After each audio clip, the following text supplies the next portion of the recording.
The specific person in the industry who I was very proud of actually when they entered the industry. I was like, man, like, you're doing you know, go for it and you're going to go so far. I started seeing they were not who they had depicted themselves to be on social media. And I'm not saying that they were sharing their depression. I was looking at the things that they were like the substances that they were using. They were the drug abuse. My father was essentially warning me against that, to say, be very careful.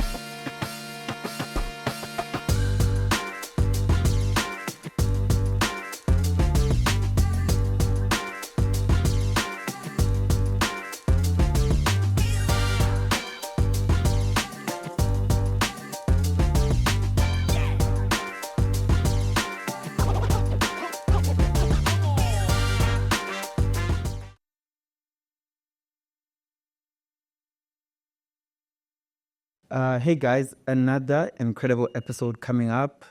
But first things first, let's get this out of the way. A number of you are watching the show, thankfully. Of course, we've reached this beautiful milestone when you're watching this of so many subscribers, but a number of you, over 50% of you, are watching but are not subscribed. Remember that for us to continue having amazing guests, as we're going to have an amazing conversation now, we need you to subscribe so that the show grows and the growth conversations and the life reaches other people. 2, if you're watching this episode, you can see on your screen that EYL Africa is now live. So you can shop our socks, you can shop this shirt that I'm wearing, and yeah, just continue being part of the family. Bahumi, how are you? I'm great. How are you? I want some water, actually. Please have some water. Thank you. I feel at home already. Welcome home. That's exactly this what this is. Thank you so much. First things first, something we do here on Engineer Your Life is a heart check-in. How's your heart? Yeah.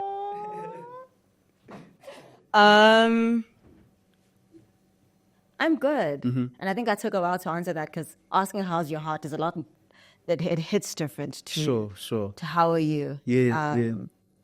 I'm in a really good space. Really? Yeah. Really? I mean, I know generally people get like really anxious and nervous at the beginning of the year, and that was actually me last year. So had you asked me this last year, I probably would have been, I don't know. I'm trying to figure it out. But yeah, I'm in a really good space, and I'm proud to say that. I'm actually really chuffed, and I'm really looking forward to the year, my day even. Yes. So yeah, I'm doing really good. I mean, we're still in the first quarter of the year, so rightfully so. Many of us have these desires that we have. It's either we're inspired or we're demotivated. Mm-hmm. You're saying last year you were demotivated. You were the opposite of who you are right now, about your outlook about the year and where your heart is. Somebody out there is demotivated. How did you get yourself back up out of that? Sure. It wasn't so much demotivation as it was just confusion. Okay. So I was motivated to move or to do things or to dream even. It's not as though my dreams were dead, and I understand that there'll be people who would be in those spaces. But for me, I think I was just confused as to where to start. And I think maybe that could lead to someone's demotivation, right? Most people usually know what they want at the beginning of the year. They write their visions down. They know the goals that they want. I knew them, but I didn't know where to start. And I think that's what brought all the confusion and the anxiety, and it just got me into the slump. And I think, to put it briefly, what kind of recollected me was intentional isolation. Okay, I didn't know that to be. I should write it down as a quote. No, but yeah, I think it was just intentional isolation, and I say intentional because often people can isolate themselves, and without the intention to move out of it, you can get yourself into a slump of depression and get stuck there. Right? And then it becomes a lot more toxic than rewarding. So I knew that I had to be intentional about the isolation space, and that I would ask myself all the questions that I had burning inside of me, literally, like not just keep them there and have them brew, but like actually verbally address them, ask myself, how do I feel? Why do I feel this way? Why am I confused? Am I confused because I took the wrong turn? Am I confused because there are too many options? And why are these options confusing me? Do I really not know where to start, or do I not like my options? Because sometimes it's not so much that we don't have a place to start, we just don't like where we're starting from. We want to start at like the very end. Maybe you want to start at somebody else's beginning, and we don't have that same beginning. And that was me. I was like, why don't I have this? Why don't I have that? Why don't I have what that person has? And I think so being intentional about the isolation space allowed me to address those questions, and then eventually start somewhere, be comfortable with my starting position. God was my starting position. In fact, I think that he's the one that drew me into that space of isolation, because I think as soon as I involve him in that isolated space, I'm not just asking myself these questions. I'm asking someone who knows better than me, who created me, and he also leads me to the resources that help me address these questions. You're speaking to me directly. In the past 6 months, this platform has grown exponentially. It has reached so many lives, which means there is a greater demand for me to deliver a product that is quality, a product that speaks impact, that speaks to people's purpose, right? And in the platform getting bigger, I've become more isolated, and I've had to become intentional about my isolation. I'm not isolating and sitting at home on my couch. As you're saying, I'm connecting to the source, because God, these people are listening to me through this vehicle. So what are you saying through me? Because my knowledge is limited.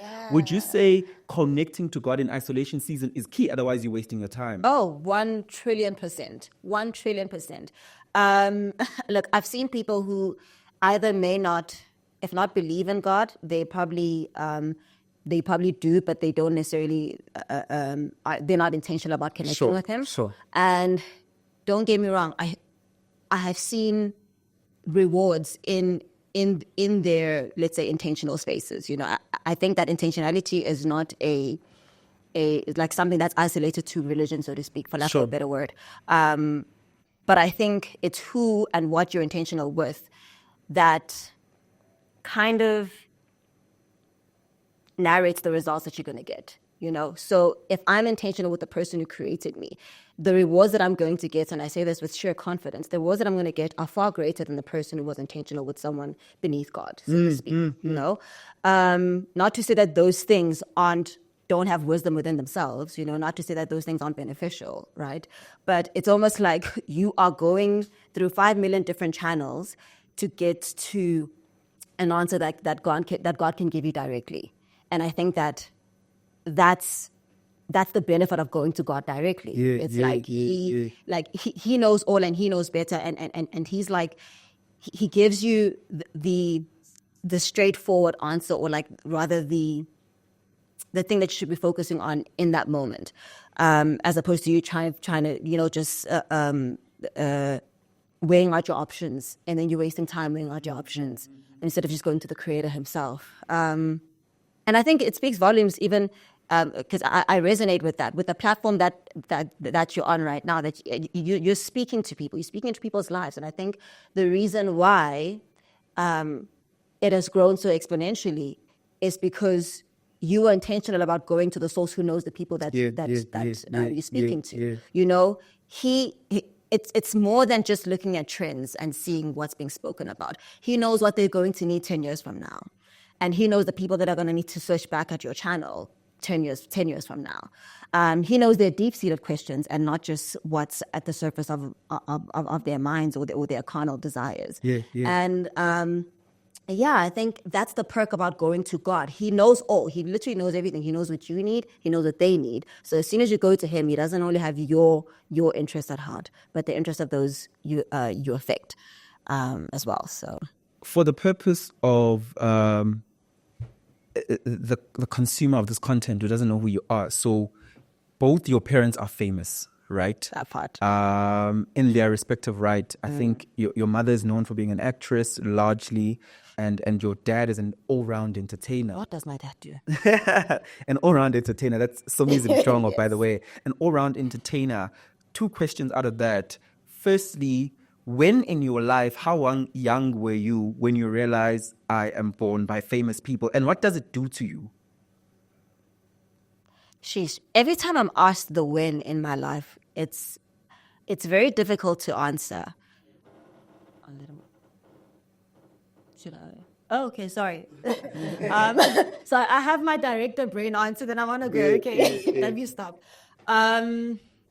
Yeah, every time I'm asked about the win in my life, especially as it pertains to my family, it's very difficult to answer because I was born into it. It was your norm. Yeah, it really was my norm. So I think it's different to someone who, let's say, was born to, the common man, so to speak. And then Very respectfully, by the way. Yes, sorry. I was really trying to find my way there. But someone who has like maybe the conventional day-to-day Sure. career. Yeah. And then their lives suddenly switched and then hear they you. became super famous. For me, because I was born into the family, it was always around me. Like I would wake up in the morning and I'm seeing my dad on a music video, for example, while I'm getting ready for school, or I'm seeing my grandmother, because I used to live with my grandmother, rehearse scripts, and I knew what she was rehearsing scripts for. She was like there wasn't a win. It was just always a part of me. Yeah. And my entire family at that is in this industry. So whether they're in front of the camera or behind the scenes, it's literally like I actually can't think of someone in my family who isn't in the industry. Maybe one or two, but virtually everyone in my family is involved in this space. I think it was just a grace. So yeah, it was just always known. Yeah. Did you ever crave, though, a sense of normalcy? Like you'd go to school and your friend has a mom who's a teacher and a dad who's a policeman, and their life is very normal. That mom and dad drive a Toyota Corolla. They take turns to drive it. My grandmother drove a Toyota Corolla, by the way. That was her first car. That was actually her very first car. So as an adult, not as a kid, probably certain moments as a teenager, the more I grew into myself, the more I started to, I wanted to shed off all these preconceived notions about me. It was very difficult to... What were they? Spoiled brat. I'm going to give you all the trauma ones. Okay. Because those are the triggering ones that I'm actually dealing with in therapy right now. It was spoiled brat. Rich kid, maybe these aren't like, I'm not going to give you words, but I can give you maybe descriptive ideas. People assuming that I don't have anything to offer beyond who my parents are.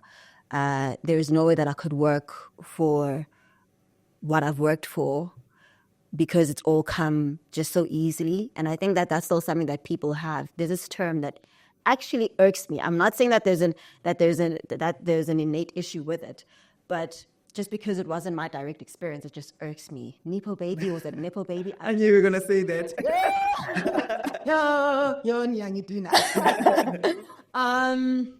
It really does irk me, and I have a very complicated relationship with the term.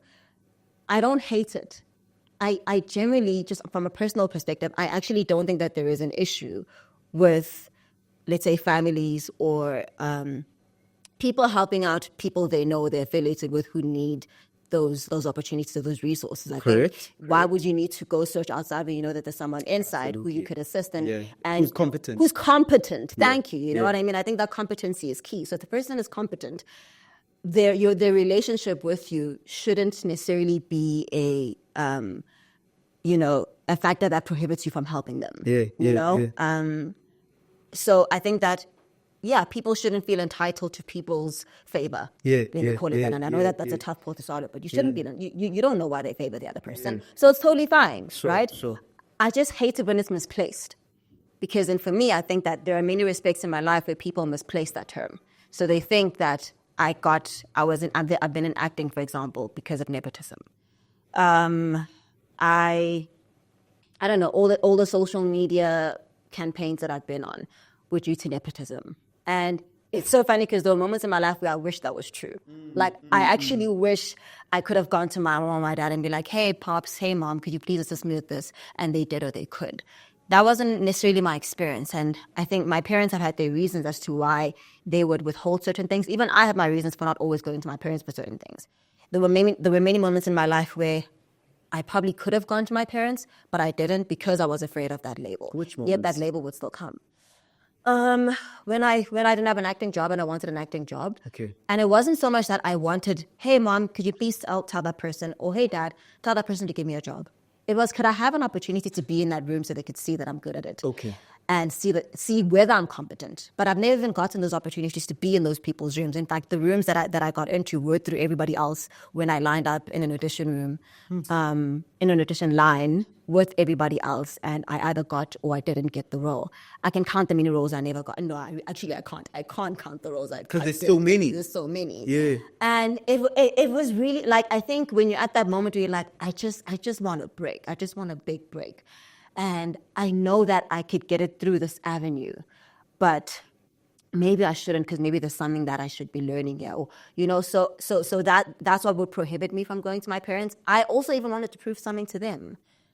I think that there were many respects in my life where I wanted to prove to my parents that, because my parents, contrary to popular belief, are not like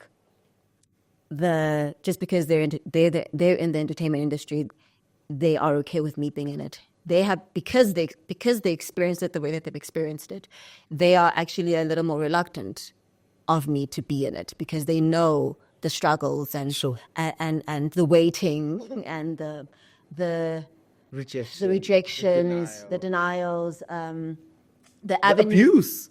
I was even going to say that, like, even, the avenues that they wish they didn't take when they were younger, but they found themselves feeling like they had to take them, which are avenues that I don't want to take. I mean, there was even a time, I'm not going to get into the details, but it actually really broke it broke me. It touched a part of me that I didn't even unpack this with my father. We were on holiday and we're having a conversation, and I'd asked him for some advice that I wanted to do something. And he said to me, so he explicitly said, no, don't do that, right? And I was like, but why? Why? Like, it seemed to work for you. And I knew that I probably shouldn't, but I was just like, hey, maybe you're the best person to give me advice because, you've kind of been through this. And he said, his exact words were, no, don't be like me. And I think I didn't expect him to say, don't be like me, because I thought he was just going to say, no, this is not the right this. But he said it with such conviction. He was like, I don't want you to be like me. And I knew that there was weight in that. I knew that there was struggle in that. There were certain things that he had to undergo that I'm even sure he has. I mean, everybody does, but he has certain regrets even in his life that I think had he done things differently, I think he wishes there were certain aspects in his life that he did things differently. And so just seeing that and knowing that I want to learn from my parents' mistakes, grow beyond that as well, makes my journey, if I'm being honest, a little longer and a little more difficult. And I think that's part of why people throwing words at me or at people, really, judgment, so to speak, is a little offensive. Because you really don't know what people are going through and what they have to undergo to get to where they're at and where they're trying to go. Hey family, thank you so much for being loyal to engineering your life. I know that if you're watching this, you're probably here for the second time or the third time. And please, if you're here for the second, third time, please may you kindly subscribe, because if you subscribe, it helps us to get better conversation, get better guests, and get access to creating the best content that we can for you. So please don't forget to subscribe and make sure you continue watching this episode. Kholwa emandleni onawo. Oh my, we're finally doing this. What does EYL Africa represent? It's about standing in your power. It's about, in isiZulu, it's kholwa emandleni onawo, which is our tagline. You will see it on the back of my t-shirts. It's about believing in the power that you have, believing in the power that your God, your guides have invested in you. Shop our socks, shop our t-shirt, and just keep believing in yourself. EYL Africa. Now available on EYLshop.Africa. Do you remember the one thing that your dad or your mom, but I'd love to see your dad, told you that I don't want you to ever go through this, especially in this industry? I see, I hit a nerve. It came to mind. Yes, no, I'm laughing because it involves particular people even, and I'm like, I'm not gonna be that person. But I'll tell you the advice he gave me. He was essentially just saying, have integrity. He said, maintain your integrity. Excuse me. I'm gonna paraphrase and then I'll get into his exact words. So, especially in this industry, but I think in life, integrity is such a big thing, and I think it's quite an overlooked thing because people want to get what they want to get the quickest way they can.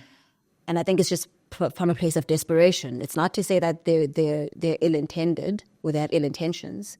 I just think that they're just desperate. But you should really be careful what you do when you're in a position of desperation, because I want to say the piper will come knocking, later on in your life. And so for me, he said, maintain your integrity. And what he was particularly talking about was not selling my body. Or it was not selling my body and not selling my relationships with people for the sake of position. He has had many experiences in his life, and there were many times, where I was met with people, many of his friends, even in the industry, a lot of the women who, if they wouldn't give me this advice, I would even see people literally do this, and I used to look up to them. And I used to be like, no, look up to them. No, I didn't look up to them. I'm lying.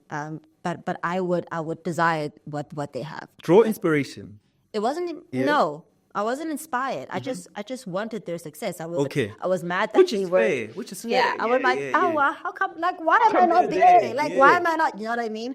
So a point I even had to get to a point years ago where I was like, I'm gonna unfollow these people. Maybe I'm just jealous. Let me work on my jealousy and whatever, right? And it was a part of that too.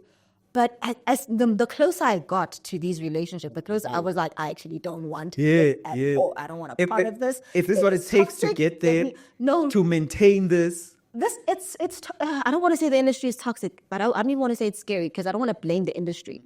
But I think that there are toxicities in it that I really wish people were exposed to. And I can't expose them because it's not my place. I can expose maybe the toxicities, but I can't expose the people. That's not my thing. But I really wish that people would just hold your own. I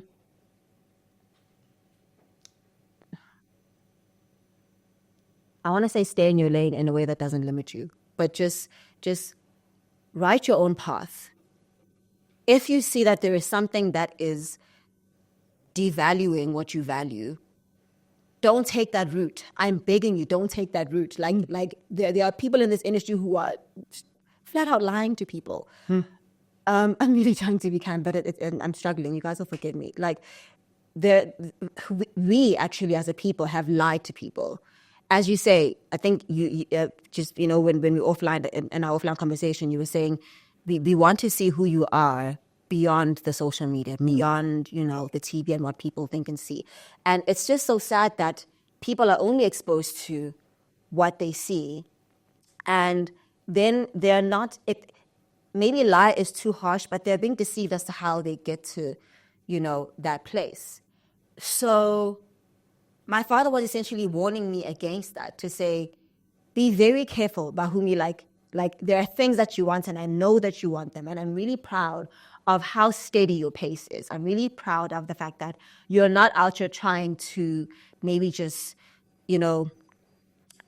leech off of even maybe the reputation that we've built, leech off of your parents. Not to say that it's a bad thing that we help you, but I'm glad that you're not leeching off of it. I'm glad that you're not just trying to be found here and found there, and you really are just trying to be integral in all of that. Keep that. I know that it's tempting. I know that it's tough, but keep that, because if you're going to get somewhere, because of the relationships that were really good for you, because of destroying relationships that were really good for you, and because of destroying the integrity that you had, and valuing things that are actually of good value, your morals. You lose yourself. You're not a person anymore.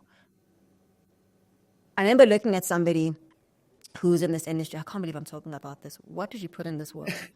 It's normal water.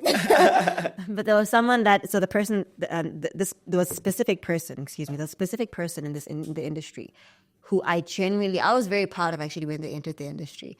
I was like, man, like, you're doing you, go for it and you're going to go so far. But I think if, this is why it's so important to hold on to values. Hold on to values. Don't hold on to things. Because if you hold on to things, things will drive you. So I think that I don't really know this person, but it seems as though things got the better of this person. Mm-hmm. And I didn't know this. I didn't see this. I was just like, man, they're doing the most. They're doing so great. God, I'm not saying I want their life. They can have their life. But just lead me and direct me into the places that can get me to where they're at. And eventually, I started focus. God led me to just focus on him. And then years went by, and then I bumped into them again. But now we're closer in circles. And I'm seeing this person, and they're still beautiful. I'm not so much in awe of them, but I'm just like, oh, okay, cool. You're still doing your thing, whatever. It wasn't long before. And it was in this very moment where a lot more things started unraveling. But at this particular moment, at this particular event, I started seeing just how this person, I don't want to say had let themselves go, but they were not who they had depicted themselves to be on social media. I just started seeing how depressed they were. And I'm not saying that they were sharing their depression. I was looking at the things that they would like the substances that they were using. They were the drug abuse, the relationships that I thought were not foundational good things, but at least I thought the relationships were going good. And then I started seeing that no, that actually the relationships are not good around them. There's a lot of toxicities that are around the relationships that they're selling to be good, in the public. The outbursts, and hear me, I'm not judging this person. I actually just felt very bad for this person. I wished I was this person's friend. Mm. I really wish I could have been maybe the person in this person's life to be like, babe, you don't need this. None of this. Like you've done so much. You've done so much. You don't need any of this. In fact, take a break. I promise you, take a break. Come back after 6 months. You will still have it, and you'll even be a much better person. But and then just things started unraveling, and I even started seeing things unravel now to the public. But when I saw them finally, I guess, unravel in the public, I just thought back to how. The signs were there. Yeah, how I saw the signs. And it just reminded me as to how if you just stay in your lane, I promise you, it's almost like you are creating a foundation and a path of longevity. Because if you cut corners and you seek the things and not the person, the good relationships, the values, it's only a matter of time before the truth reveals itself. And quite often the truth reveals itself at a moment in your life where you can't afford it to. So that's essentially the advice that my father was giving me in a very, very huge nutshell. Maintain your integrity. It's fine if it's taking long. In fact, it's probably best if it takes long. Yeah. What are the good values?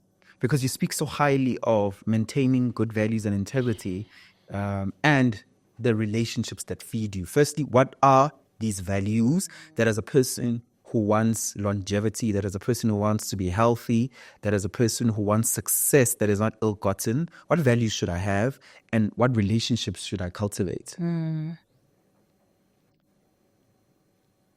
So for me,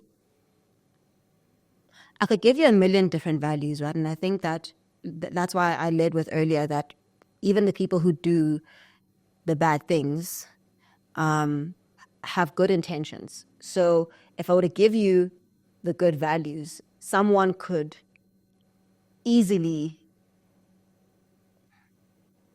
turn something bad into something good because they're well-meaning, right? So I'm not necessarily going to go into like what the good values are, but I'll tell you what my center is, and that's God.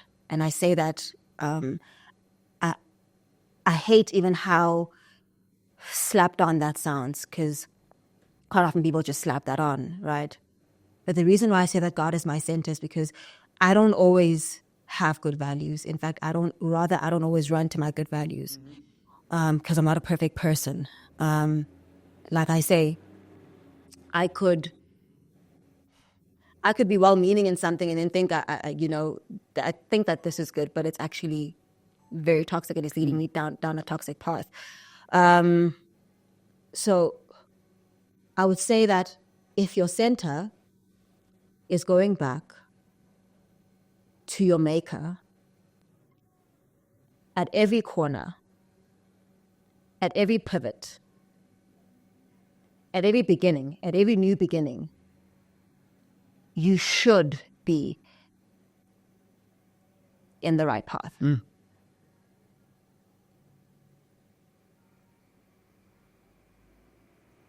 Yeah, I think if God is your center, intentionally so, He will be able to lead you and guide you in the path that you should go into. Deception is so easy. Being deceived is so easy. I think that's really what deception is. It's not telling you that this is, I don't know. What's the word that I'm looking for? Discernment, right? The difference between discernment and just knowing what good and bad is that good and bad look obvious. Discernment is knowing what's right and what's almost right, right? And I think that's the perk about having a close relationship with God. That's the perk about always going back to God whenever you want to go into something or you're tempted with something. He really does lead you in the right path. And so I feel like if He's your center, you will really know what the right path is, not just what the path that seems right is, you know? You speak so highly of being centered in God, but I'm seeing the public being annoyed that women at your age group who were previously known as baddies are turning to God and are being public about being intentional about God. Why do you think there's so much backlash towards people choosing the light? Because you claim that being focused on God is the light. Okay. Every time I smile, it's because I'm trying to say things compassionately. But let's just put a disclaimer. I'm trying to be compassionate, okay? I'm trying to be a compassionate person. I'm growing in that. So whatever I say, just receive it well. The thing about being drawn to the light, or the thing about the light, is that it exposes the darkness. And Yeah. quite often, people who think they're in the light are actually in A cesspool of darkness. In deep darkness. Yes. Hence, they're in a position to judge the people who were in obvious darkness, so to speak, right? So I think if you are going to be somebody who sees someone finally finding the light, so to speak, and a spirit of jealousy, so to speak, is stirred up in you, it's not stirred up, it's exposed. And if you aren't humble enough to recognize that, then you've been in darkness in that sense. So when somebody finally sees the light, and you are a person of light, and I don't say that in a cliche way, I just mean that you are a pure person, a person with good intentions, who wants everybody to see the light. You don't just want to be the person who goes to heaven, so to speak. You want everybody to go to heaven. You're not going to be, you're going to be the VIP seat. You know what I mean? Like if you want to be, there's a book called The Only Black Man on the Table, I think something like that. If you don't want to be that person, then you should see somebody coming into the light, so to speak. whether it's somebody coming into Christ, having a relationship with God, whether it's somebody finally flourishing and being better than where they were, but you are not there anymore. Like things like that expose true darkness, true evil, so to speak. I think that personally, I even feel like as if I was a baddie who became a goodie. It became a goodie, and then people started to have problems with that. I would actually, I would go further. I would go further into the light. I think that drives me. That actually exposes more than anything that I'm actually in the right path. It exposes their darkness. Hence I said earlier that I don't judge the people that I used to. I really did. But like I've learned not to misjudge the people who made bad decisions in their lives, because I see that they're well-meaning and they're just going through maybe depression or anxiety or I'm not making excuses. I'm saying that these are generally the reasons. You can't be attached to something that is killing you, thinking that it's doing good, with the intention to die. So I don't. If you don't feel sympathy for somebody who is let's say a baddie, then I think there's a lot more darkness in you. And then when they finally come into the light and you don't feel joy, my girl, you are the trauma. Absolutely, You are the problem.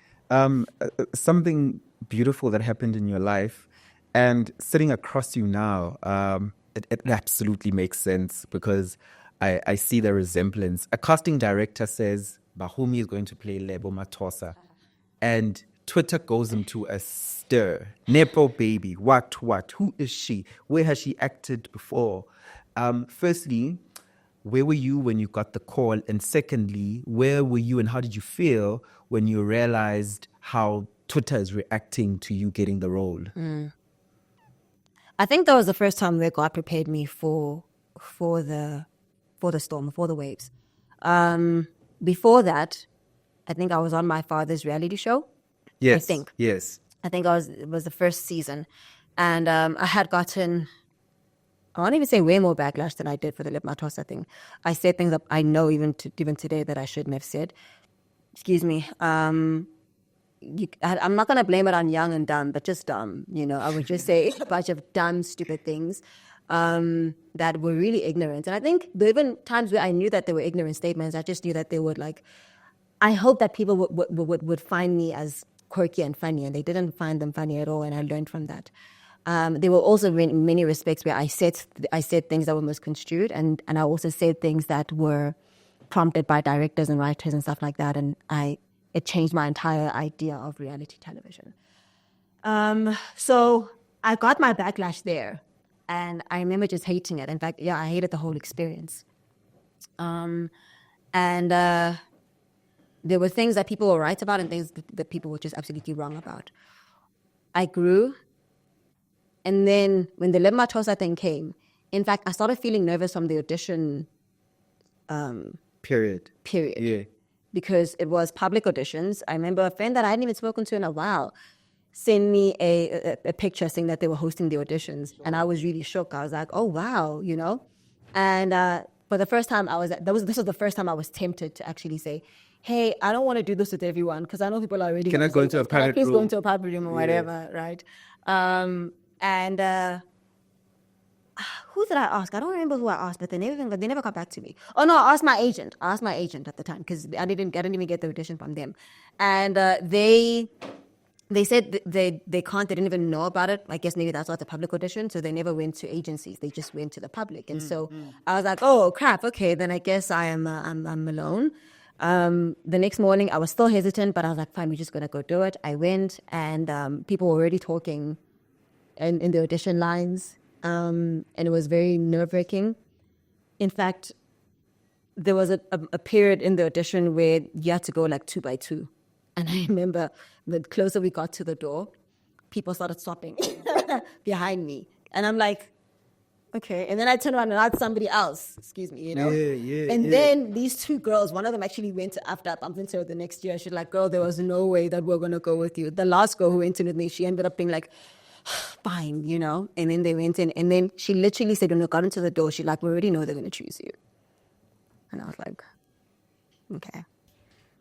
Well, that doesn't make me feel depressed, but it's fine. You know? And it's really tough because you go into a space and you know you're going to kill it. And I know I killed it. If I'm being honest, I do. I don't, I want to feel shy saying that, but okay. You know, I know that I killed the audition. It's just sometimes you even go in there with a false sense of humility. Like even now what I'm doing, I'm like, you know, I even want to say, I know I freaking killed that audition. You know? But then in your mind, you almost would get distracted by people saying, even this, you know, this young lady saying, we already know you're going to get it, you know? And she's a lovely girl. Like I said, I bumped into her after, but like people had they decide about you. And you just have to decide whether you're going to go with their decision or not. So by the time the news broke out, I actually found out I was at a mall with my friend, and my agent called me because when I wrote down in the audition list, when I filled in the form, I wrote down my agent's name, and he called me, and he just played the song in the background, and I was like, ah! And I started screaming. My friend and I started screaming in the aisle. Like I remember we're in Rivonia Village. We started screaming In the aisle. They're like at the top, and people were just like, "What the heck is happening?" And I'm like, "I got the role." And I started going on my knees saying, "Thank you, God," there, like right there. And I was just so elated. I was ecstatic, and we started screaming. We're like, "Yeah, and we're gonna be rich." That was literally what he said, because at the time I had no money. But I was like, "Yeah, I'm gonna be rich." I really thought that, you know, that this is definitely going to be my big break. And by the time, again, the people were talking and whatnot, I already knew what it was like for people to talk, and I'd already dealt with that. God had already started working on that in me, and he wasn't going to let them take away that moment from me. And they didn't. I was ecstatic. How did the actual role feel? Oh, heavy. Okay. It's interesting, and I think now that I think about it, all my big roles, because there's one that I recently did as well, but all the roles that I really, really look forward to, the experience, the anticipation versus the experience are very different. I hear you.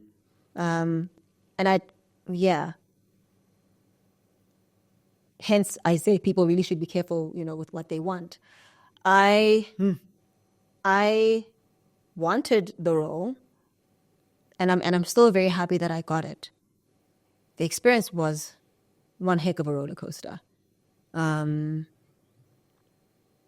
mean, getting ready for the role was very rewarding. You know, I got to speak to a number of people. I think I even reached out to Ostembi asking if she has any things to guide me with. By the way, I didn't tell my parents about this. They found out along with everyone on social. So I didn't even go to my dad to ask him for advice. And like I said, before I had this thing, I'm like, I want to prove something to them as well. Get you. You know, so I didn't tell them at all. In fact, my dad, as soon as I got into the house, he was like, and I was like, and then he hugged you. and I was like, yeah, your best friend. Yeah, that one. You know, so, it was very rewarding in the sense that I got to learn so many things from people I've always wanted to work with in the industry. You know, Mam Konichume that was the first time we met on a professional level. Before I just met her on my grandmother's sets, and to work with her was just so different. I learned so much, so much about the industry from her. Like, I learned about how much people should really honor their veterans. My God, that woman was a powerhouse of a worker, and she was really undervalued. So she's the one that even taught me that along with my grandmother, like she kind of gave me the grit, you know, to stay in the industry. So the things that I learned from these people weren't necessarily even like nuances in acting. They were just personality traits that I think they imparted upon me. There were things that can keep you and maintain you. It's almost like everywhere I go, really, people are just teaching me longevity. and integrity. Like it just keeps coming up. Hence, what you see isn't what you get all the time. So that was the rewarding part. Even learning about Sislebo's life, it was great, but I didn't take from it the acclaim and the power and, oh my gosh, was just such an amazing performer, so I want to get there. No, I took, the people go through the most. People didn't even get to see half of her life experiences from the portrayal of that biopic. So hence I'm saying it was a very different experience. It was just very rewarding. Working on set was the set conditions were very challenging as well. They were very, very challenging. The hours, the weather conditions, just production in general is not as adorable as people would like to think it is. And maybe it's because they see America and be like, oh yeah, let's go, I want to be an actor. So, all I can say is that it was a very rewarding experience and that there were a lot of takeaways that I want to implement in my life. You said something about reality television, and it looks like it left a bittersweet taste in your mouth. Dare I say you despise reality television? Why do you feel that way about it? What is it that we don't see? I mean, I'm a layman who just watches and consumes it. Despise is very strong, depending on how you look at it, or depending on your desires. What you want to get out of it. So if there are things that you want to get out of it, probably more so in the sense of exposure, and the sense of driving a particular narrative, a particular focus in your life, then it could be of great benefit to you. I've seen many people, even the Kardashians, I can't speak for them, I don't know. But I've seen many people really benefit from reality television if they harness and know what it is. I went into it not knowing what it was. And I think, that's the reason why I hated it at the time. I went into it thinking that it was actually going to be real. And I know that's really... It was very naive of me, but in my mind, I was a kid. I think I just come out of high school, and when I thought reality television, I was like, okay, what they're going to do is there's going to be a camera 24/7 around me. I must just be prepared for that. And when I wake up, they're going to be there, or they're at least going to come into my house very early in the morning. They're going to catch me waking up. They're going to catch me making breakfast. Then they're going to find out. They're going to just see how my day pans out, and they're going to just follow me along those lines. And then I learned that no, it's planned. So not scripted. I'm not saying that every reality show is or isn't scripted. Ours wasn't scripted, but it is planned. And I think it does make sense for producers and, crew involved. So they plan it in the sense that they know what you're going to do in your day pre-shoot. And so they organize, go to those places, get permission, all of those things, and then they follow you. So I don't necessarily mind the planning. It was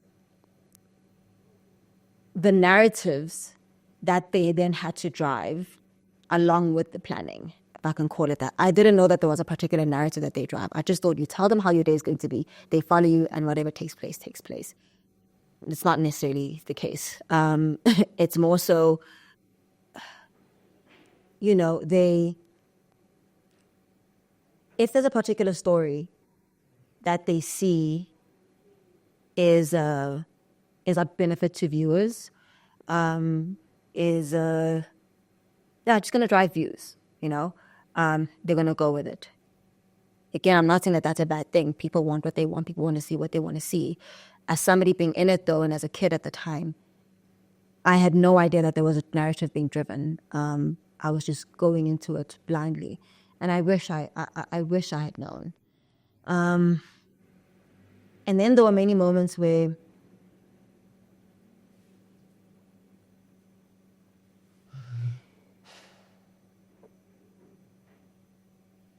I don't want to say this,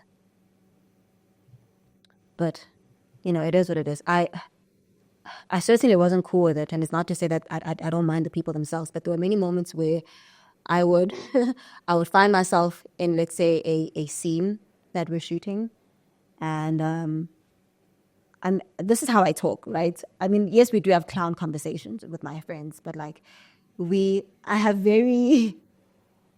friends and I talk about a lot of things many people would find boring. But we like them because they grow us. And so we'd have conversations about our families, about our feelings, anxiety, all of those things. And I remember this one time, God, it pissed me off, especially since my friends were also called of God. Like, hey guys, we're shooting a radio show, please come through, whatever. And we're shooting, and one of the people on set, he was on set at that time, and whatever he says goes, right? And so we're shooting, and then we're talking, and he says, oh my God, like just talk about something, talk about sex. And we literally like froze. We're like, wait, what of all? And he said it just that casually, and just, and, he actually said it with great frustration.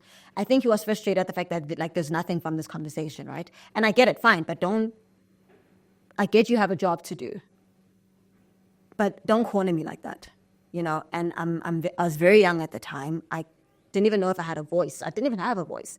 I felt very afraid, very ashamed. And you're just going to just throw that line out there and just say, God, just talk about sex. It really, really pissed me off because it for one, we're kids. Maybe we're not kids. We're kids. We're young. We're 19.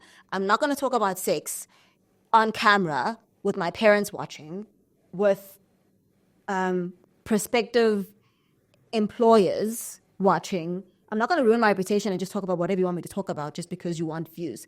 It's my life. You're not going to be here to defend me and say, oh, I told it to say that. You know what I mean? So that's just like the tiniest of things I can tell you that really shifted my perspective on the industry, not just reality television. I'm not even saying that that's reality as a whole. In fact, as soon as I jumped back on, because I did season 1, I did season 2. They asked me to do season 3 and I think season 4, and I said no. And as soon as I jumped onto season 5, which is why I led with what I led with in the beginning, I had an idea of what I was getting into, and I had a decision to make as to how I was going to narrate this thing. I was never going to lie to people. I wasn't going to lose my integrity.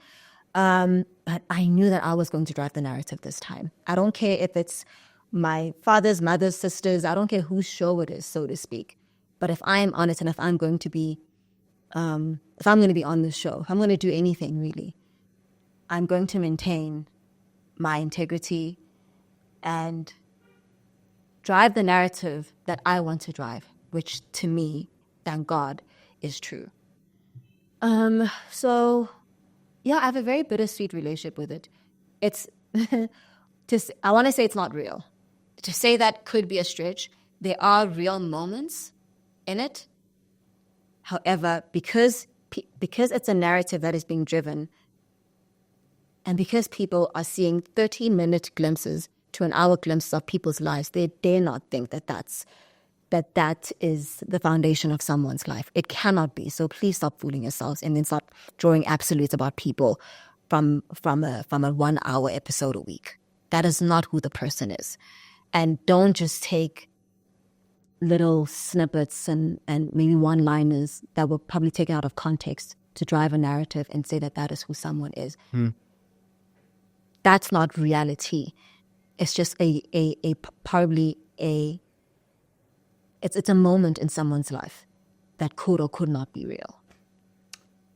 As we near our conversation, I always want to understand our absolutes, and I'll explain this better. What's that one thing in life you know for sure that you're absolutely certain about? God is real. Yeah, it's demons have to think about. God is real. I don't know. It seems, I don't know.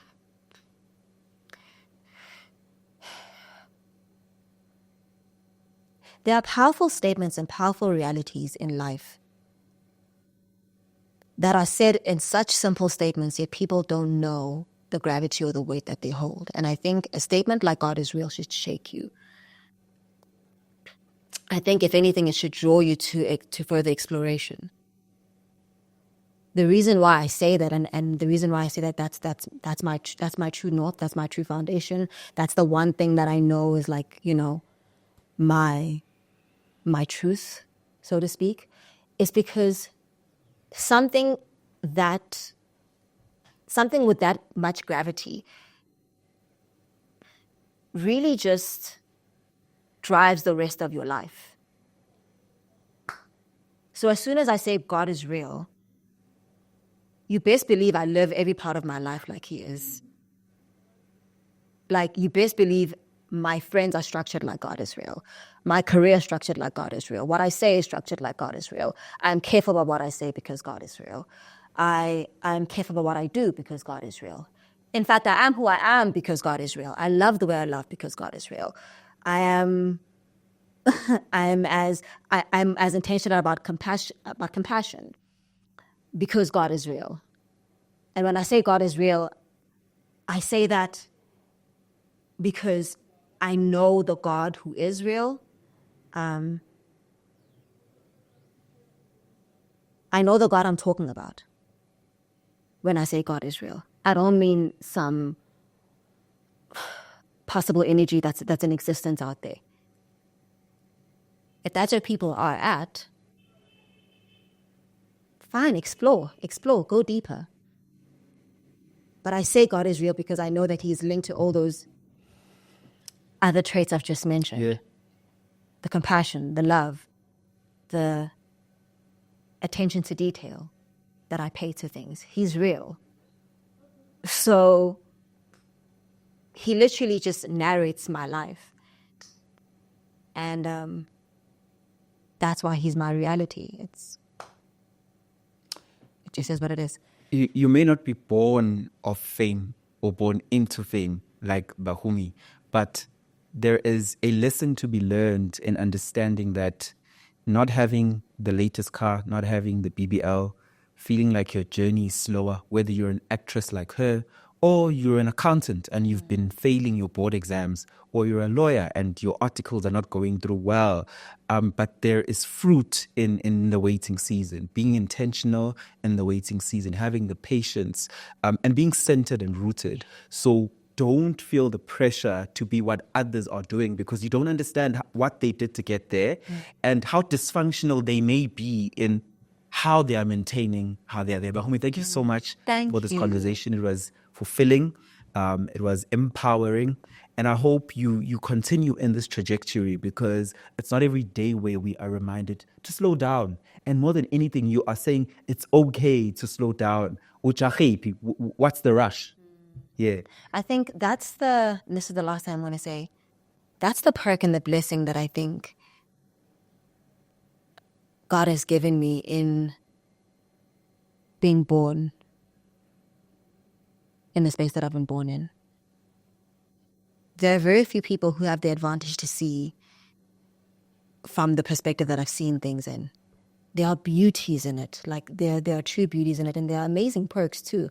It's nice to get free tickets to events. It's really great, But I think the true perks are the fact that I was just so blessed to see the good and the ugly, take the ugly, deliver it to people who need to see it. I'm not saying that I'm the deliverer. I'm not even saying that I'm the person that shares it with people. But I think that I would like people to have clarity, to have sight, to have foresight, and use that to their advantage, as I am, so that when you move and you get into the spaces that you've been wanting to be in, when you finally reach that destination, you reach it having had strong and secure foundations, and not oblivious like everybody else is in this industry, just awaiting their demise. So, yeah. The show is Engineer Your Life. I'm Lungelo KM. I will see you on the next Growth Conversation.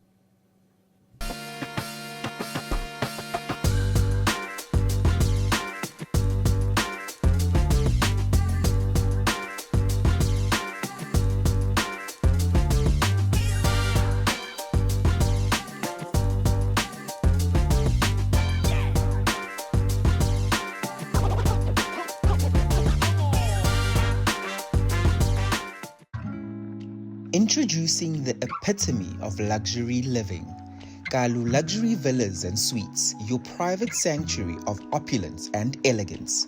Nestled amongst the lush, sun-kissed landscapes of Durban, KwaZulu-Natal, this Kalu Luxury Villa is a paradise of tranquility, offering breathtaking panoramic views of the neighborhood.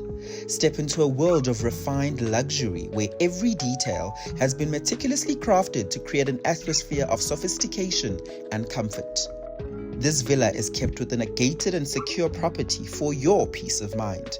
The Kalu Villa is available for both short-term and long-term stays, making it the ideal location for your next vacation or special event. This villa boasts spacious living areas and floor-to-ceiling windows that flood the interior with natural light, making you feel at one with the surrounding beauty, paired with multiple terraces, an outdoor lounge, and a dining area.